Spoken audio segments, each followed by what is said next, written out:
প্রধান বক্তার আগমন, আমার ওস্তাদ মাওলানা রুহুল আমিন যুক্তিবাদী হুজুরের আগমন, মাহফিলের পক্ষ থেকে, শেরপুরবাসীর পক্ষ থেকে লিল্লাহে তাকবীর। হুজুর চলে আসে, আর কি কথা বলা যায়। আজকে নতুন খবর শোনেন, দেখেন এই যে বঙ্গবন্ধু 32 নম্বর ধানমন্ডিতে আমাদের যদি একটা কবরস্থান বা মাদ্রাসা থাকে, আমরা কোরআন শরীফ রাখি কি রাখি না, ধর্মগ্রন্থ। আর শেখ হাসিনা এখানে কি রাখছে জানেন? শিবলিঙ্গ রেখেছে, শিবলিঙ্গ মূর্তি রেখেছে। উলঙ্গ অবস্থায় একটা মূর্তি তার রুমে পাওয়া গেছে। নাউজুবিল্লাহ বলবেন না? একজন মুসলমানের সন্তান হয়ে কিভাবে ওখানে শিবলিঙ্গ রাখলো?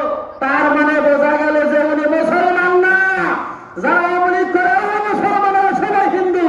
এদের জানাজা বাংলার জমিনে হবে না ইনশাআল্লাহ। কি বলেন? আমরা তাদের জানাজা পড়াবো না। যাদের সাথে মুসলমানের কোন সম্পর্ক নাই, যারা একটা কবরস্থান ওনার বাবার মাজার তাকে বলে, ওই জায়গায় শিবলিঙ্গ রাখে, এটা কি সাধারণ জিনিস মনে করছেন আপনারা? এই জন্যই তো ছাত্র জনতা কালকে রাত্রে কি করেছে, খেলা হয়েছে না, ওখানে চুরমার করে দেওয়া হয়েছে। এই মাহফিল থেকে বলতে চাই, সারা বাংলাদেশের ভিতরে যতগুলো রামপন্থী বামপন্থীর সমস্ত বাড়ি ঘর আছে, এগুলো সব ঘুরে দেওয়া হবে। কারণ আমার আপনার জনগণের 16 কোটি টাকা দেওয়া হয়েছে।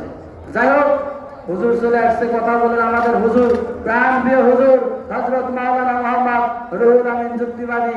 দোয়া করি আল্লাহ রাব্বুল আলামিন হুজুরের হায়াত আরো দীর্ঘ বাড়িয়ে দেন, বলেন আমিন। আমাদের মাঝে হুজুর আরো দীর্ঘদিন বেঁচে থাক, বলেন আমিন। আসসালামু আলাইকুম ওয়া রাহমাতুল্লাহ।